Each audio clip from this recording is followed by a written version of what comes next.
the idea that, yeah, as you said, what Halak calls the doctrine of progress. Okay, it takes a certain assumption of what time is and how it can move to say that something like progress is even possible in the first place.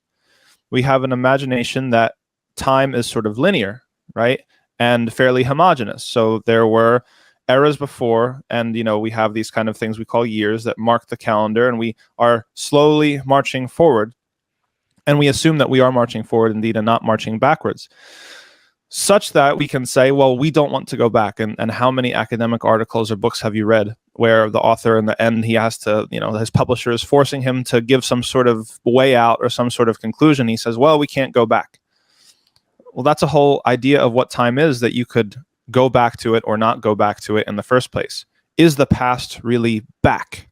Is it something that we aren't contemporaneously living at the same time? Okay, so there's a certain definition of time here, and it should be defined and have our attention drawn to it so that we can maybe push back and see, well, is this really the most accurate descriptive way to describe time? Is this some concealing other sorts of things? To define time as something that is linear and something that is moving forward is indeed concealing other things. It's, as Halak says, more of an ideological position, okay? And it has a moral dimension to it. It creates certain moral imperatives, right? It has baked within it the assumption that whatever is coming down the block as new or coming through the pipeline is better, right? And it has an assumption that whatever we have left behind and moved on from is somehow worse. Halak describes this as ephemeral truth, okay? The modern era is defined by ephemeral truth, meaning that there's an assumption that everything that we currently believe is the most true possible thing that we could believe in or be doing. Now, it might be replaced in the near future, but it's certainly better than what came before it. And we can only look at sort of, I guess, the woke culture and sort of woke values and the sorts of things that have been changing quite rapidly to kind of see how these sort of what our society holds as sacred can change so quickly.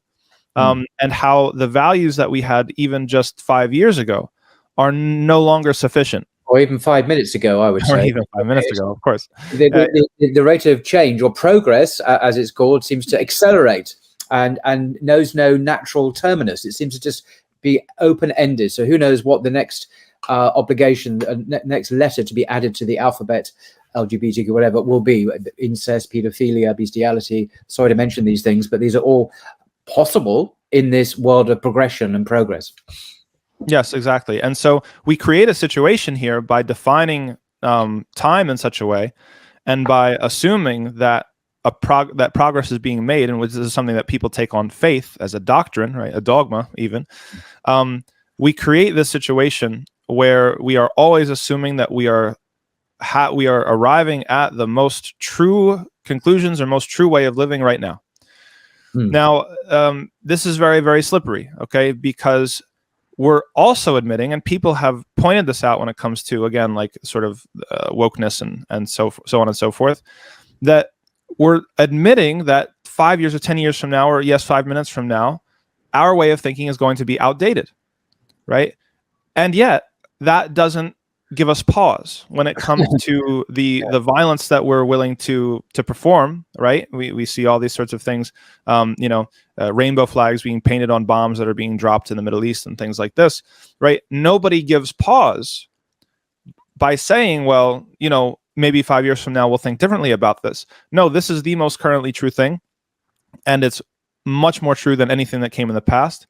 And it sort of is a self-referential schema of truth. And that's another thing that Halak points out, is that there's no foundation or reference except for itself. Okay, why is it true? It's because it's the latest thing. And anybody who studies logic will know that this is a fallacy. And yet this undergirds so much of how we automatically feel about things in the modern era and our sensibilities. It's the latest. You have the latest phone, the latest medicine, cutting edge, right? All these sorts of things.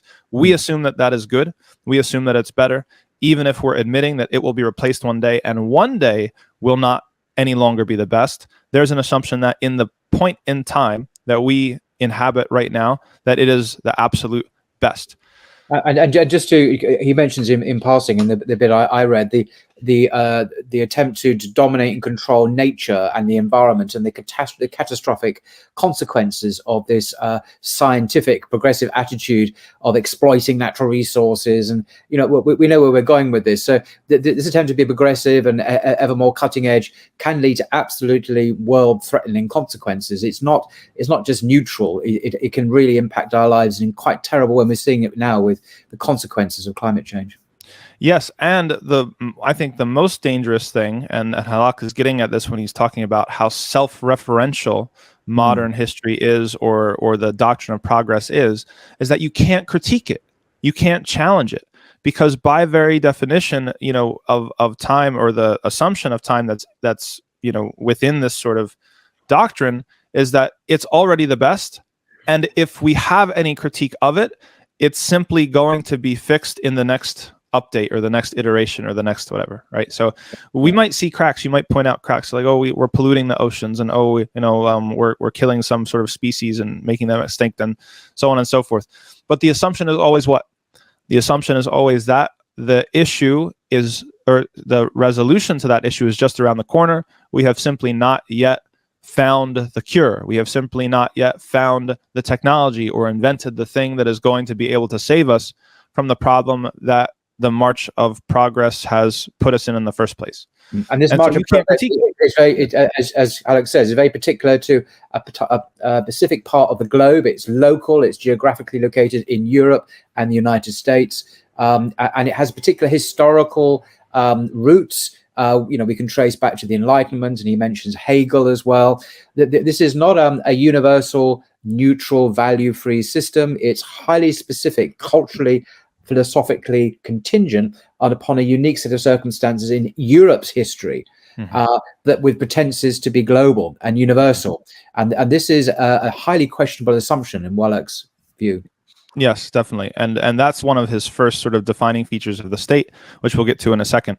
But just so just to finish sort of the conception of time. So, okay, how else could we imagine time? I guess that's something that if people are stuck in the doctrine of progress, the march of progress, well, we're doing the best that we can. It's better than what was before. Before we had poverty and disease and famine, and now we have, health and modern medicine. Before we had, traditional oppression and sort of things like that, and now we have freedom and individuality. Okay, what's another way of relating to time? Even though Halak challenges all those sorts of supposed fruits of modernity and progress in and of themselves, an alternative way to relating about time can be revealed by looking at how the field of history has changed over time. We mentioned this when we talked about Talal Asad, about the histories of the Greeks, right? Were not modern histories in the sense that we use the term. Okay, we weren't obsessed with accounting for every single factual, detail of what actually happened in human experience. Nor did we consider all human experience to be homogeneous, universal, able to be recorded. The pre-modern history, or the pre-modern idea of history, or pre-Enlightenment idea of history, was something that was moral. Okay, it was intended to instruct. You have the fables, and you have the different sort of stories, and you've got Herodotus going here and there. It's all intended to instruct. The question isn't, did this really happen? That's the modern question. Okay, the question is, how should this be informing what I'm doing right now? We could call this, instead of modern time, we could call this moral time, right? And this is very, very Islamic, this idea, because if you read the Quran, Allah subhanahu wa ta'ala critiques some of the Quraysh for saying what? Asatirul awwaleen. These are just stories from the past. That's one of the critiques of the Quraysh, and Allah subhanahu wa ta'ala challenges them on that and says that you can't say that. That's the wrong way to look at time. You are living the past again right now.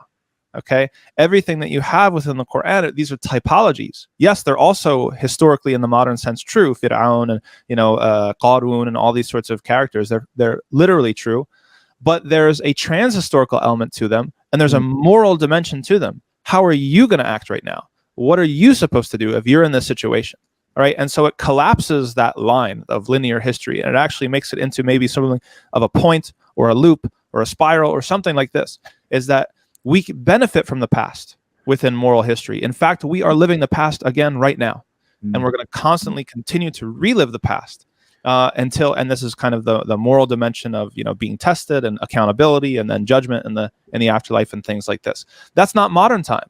Modern time, you can't learn from the past. We can't go back, right? We're not going to go back to the Stone Age. We're not going to go back to doing those things. It's not just you but you're actually not allowed to. For example, if some Christian was to, you mentioned certain recent fashions, was to talk about Sodom and Gomorrah in the Bible, right, as a moral lesson for us today. We know what happened to Sodom and Gomorrah.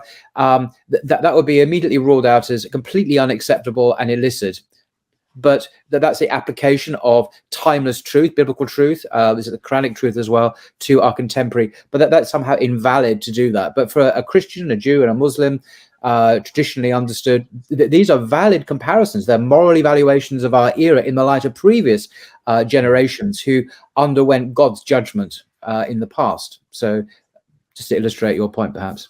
Yes, exactly. And the modern frame will say, well, you need to update your interpretation of those stories in order to adhere to modern values, right? Because now we've got the best possible values.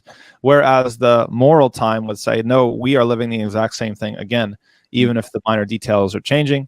And the point is to, what's the right response? That's what we're being asked. So they're entirely different ways of conceiving of the world and of time.